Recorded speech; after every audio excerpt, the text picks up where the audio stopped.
Coming up, with time ticking until the start of the school year, 2 districts made major masking decisions. The grassroots group hoping to recall the Fargo School Board may have enough signatures to trigger another election. Plus, students and school officials react to U of M's vaccine mandate.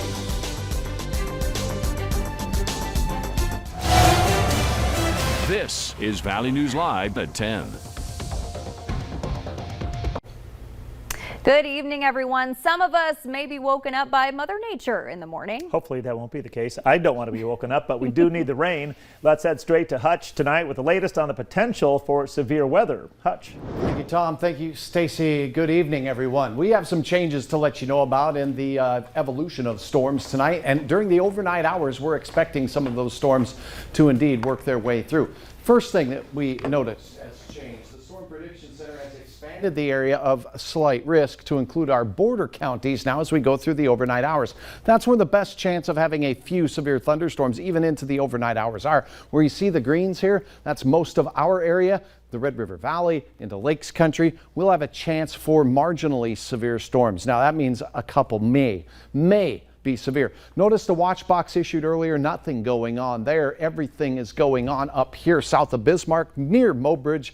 That is where we have an active tornado warning, believe it or not, this hour of the night. These storms are going to rumble their way across and into southeast North Dakota now. So there's been some changes. Here's the highlights. First and foremost, after 2 a.m. is our best chance of some strong storms entering into southeast North Dakota between 2 a.m. and about 6 a.m. Then, as we go towards daybreak, they will work their way into Lakes Country and be exiting most of our viewing area by 10 in the morning. On your first alert weather day on Tuesday, we could indeed see a thunderstorm or two that's severe in the afternoon, mainly on the Minnesota side of the river. So that's the very latest and what you need to know. If you hear rumbles of thunder during the overnight, we're going to keep you posted by updating our app and of course right here. So if you hear rumbles of thunder, turn it to Valley News Live. We'll keep you updated. And I just sent a new video to the app. You should be getting that notification soon. All right. Thanks so much, Hutch. You bet. Well, despite the recent rain, the water supply in Fargo is far short of where it needs to be. As a result, the city is joining neighboring Moorhead and Dilworth in limiting lawn watering to 1 day a week. The move includes stepping up to phase 3 on a 4-step scale concerning drought conditions. The water restriction only allows homeowners to water on the day of garbage pickup. Recurring violators could face a maximum fine of $1,000 and face the possibility of having a water service shut off. Breaking news tonight, Ellendale police are looking for this man, Everett Rains. He's 62 years old and was last seen leaving his home in Ellendale at 9 o'clock yesterday morning. He was driving a white 2002 Ford F-250 with North Dakota plates 359CBW. Police say he left without his phone and his medication, and he may become disoriented without it. If you see him or that vehicle, call Ellendale police at 701-535-0887. Well, if you work for the city of Fargo, masks will be required inside all city buildings. In approving the move in a 3-2 vote tonight, commissioners also will be strongly requesting that those visiting city buildings also wear masks. Commissioner Tony Gehrig described the move as nothing but a show. Commissioner John Strand says it's to save lives and protect people at risk. Students, teachers, and staff will now be required to wear masks in Moorhead school buildings. The school board voted 5-1 to reverse their original plan to not have universal masking. However, the decision did not sit well with some parents. Valley News Live's Nishay Taylor has more on how some parents are reacting. There are really no words to how much my heart hurts and how much stress this is bringing not only me, but our community in general. Emotions ran high after the Moorhead School Board decided to move forward with universal masking for the upcoming school year. If we continue with the rowdiness, we will be done. But the turmoil erupted inside as parents and community members listened as a school board member made the bold move to start the discussion of imposing the new rule. As I make this motion, I do so well aware of the importance of choice, but also the sacred duty placed upon all of us to protect the health of all children. As one who has lost a child, I do not take this lightly. Ultimately, The board voted 5-1 on the mask mandate, which in return further upset some parents and community members. I'm just incredibly frustrated that they wait until 1 week before school starts and then change their mask mandate. They're my children. They do not belong to the school district. I get to make choices for them. But not all parents were against the new change. At this point, children are dying. There are ICU beds that are full in many, many states, and there are children that are waiting for another child to die in order to get the care that they need. And that is the end-all be-all goal that we do not want to happen. Unfortunately, that didn't stop the battle between those on both sides of the issue. And some of those in attendance say much of their disappointment was the unfair opportunity to have their voices heard. Apparent that the decision had already been made, and the board did not seem at all interested in getting an open forum, which I think is a very healthy thing to do, especially for a thing that involves every student. For some parents, now that the deal is done, it's a race against the clock to decide if they will withdraw their children from Moorhead Public Schools. In Moorhead, Nisha Taylor, Valley News Live. Now, Moorhead Public Schools is offering an online learning option for a limited number of students, but the deadline to sign up has already passed. Now, there was another issue brought up during the Moorhead School Board meeting. One man expressed concern about Kara Glow choosing not to stand for the American flag during the Pledge of Allegiance. The man said this isn't the first time it's happened. And it is disgraceful and it is disgusting. With me being a military veteran, and for all who has stand and stood and fought for this flag, and some had paid the ultimate sacrifice and price. Meanwhile, Board Director Matt Valen spoke up to defend Glow's choice.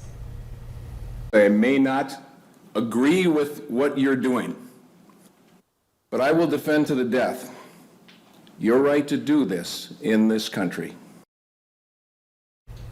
That veteran is now calling for Glow's resignation. Now, at this point, masks will not be required in East Grand Forks Public Schools. Superintendent Mike Kolness says it was a tough decision for the board, citing the high volume of calls and emails he's received. He says he's going to continue communicating with public health officials, and this will be a fluid issue subject to changing quickly. We have a link to watch that full school board meeting on our website, valleynewslive.com. Just click on this story.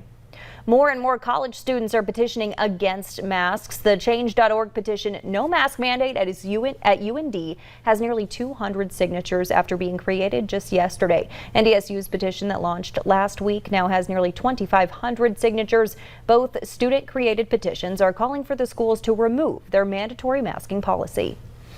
The Recall Fargo School Board group says they likely have enough signatures necessary to trigger another election. They met tonight at Island Park. They say they'll release the numbers at tomorrow night's school board meeting. Their goal is to walk into the meeting, they tell us, with all the signed petitions, sharing the news to board members that their spot on the board is not secure.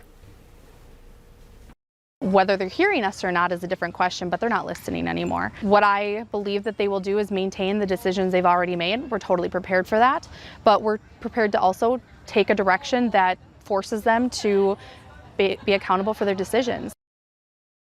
Now, Valley News Live plans to be at that school board meeting, and we'll keep you updated on all developments.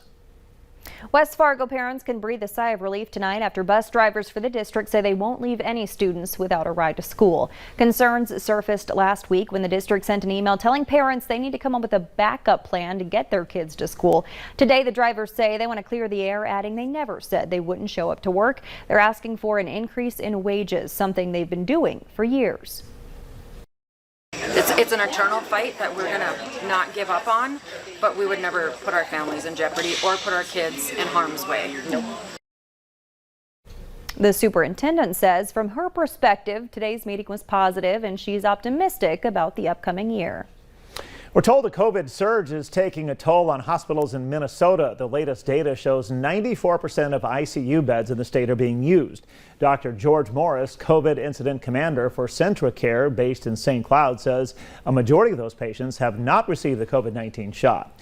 Morris also says hospitals from other states are calling, asking to transfer patients to Minnesota. We've had calls from Iowa. We've accepted at least one patient from outside of Minnesota. It's a coordinated care call that happens at least daily, and that way they're aware as these requests come in. And we've had them as far away as, you might say Tennessee, Missouri. There are less than 2% of staffed ICU beds available in the Twin Cities. M Health Fairview says it's a perfect storm of increasing COVID cases with the Delta variant, demand for delayed medical procedures, and staffing shortages. The University of Minnesota didn't waste any time mandating the COVID vaccine today. As expected, U of M will require students to be vaccinated. As Esme Murphy reports, that's more than 50,000 students across its campuses. With 2 weeks to go before classes start, most U of M students hadn't seen President Joan Gable's email saying all students will have to get the vaccine. I don't have any problem with that. Yeah, I'm already vaccinated. I think it's a good thing. It's a really good thing. Students we spoke with say they're in favor of both the U of M's mandate on vaccines and masks because it gives them a better chance of having in-person classes. I mean, if we're going to be in person, we all need to be vaccinated. The University of Minnesota has not made it clear yet what will happen to those students who have not gotten vaccinated or filled out the proper forms. Will they still be allowed to go to school here? At the University of Virginia, almost 250 students have been disenrolled because they have not filled out those vaccination forms. Do you think there'll be kids that won't go along with this? Definitely. Students say there should be consequences. I think that they should provide some other form or means of education, such as online learning. No one from the U of M was available to answer our questions about the mandate, including will there be precautions taken for students who will get the vaccine now but won't have full protection or the second shot for weeks. The U of M says that exemptions may be requested for religious or medical reasons and that they will have more information for students later in the week. Now, while there isn't a mandate for faculty and staff, they will have to let the university know their vaccine status, and if they choose not to be vaccinated, they'll have to submit to regular testing. Still ahead tonight, how some people in Minnesota are keeping close tabs on family members in Afghanistan as the Taliban takes control.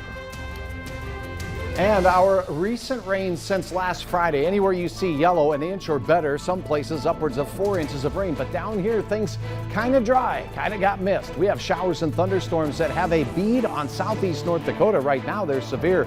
A new watch has been issued until 3 in the morning. I'll tell you where and have your hour-by-hour forecast update right after this.